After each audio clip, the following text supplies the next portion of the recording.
প্রিয় শিক্ষার্থীরা, আজকে আমরা খুব গুরুত্বপূর্ণ একটা বর্গমূলের কৌশল নিয়ে আলোচনা করব।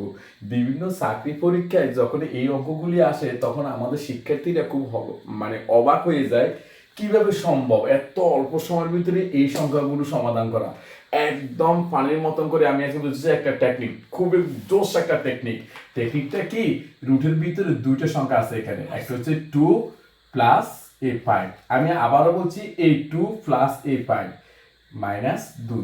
-2 করতে আসছে, এইটাই হচ্ছে কৌশল। বর্গমূল বললে -2। এখন দেখেন আমরা একটু করে দেখি, 5 এ 2 এ 7, 7 থেকে 2 গেলে 5, শেষ। এটার দিকে তাকা, সেম স্ট্যান্ড, 6 যোগ 4 -2, এই সংখ্যা যোগ এই সংখ্যা -2 করলে কত হয়? 6 এ 4 এ 10, 10 থেকে 2 গেলে 8, রাইট? সিম্পল না একদম?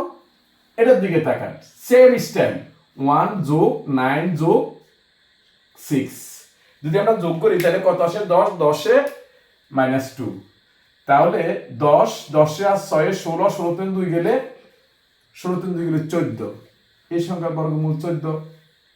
সেম এই সংখ্যার বর্গমূল কত হবে? অবশ্যই কমেন্টস করে জানাবেন। সবাইকে ধন্যবাদ।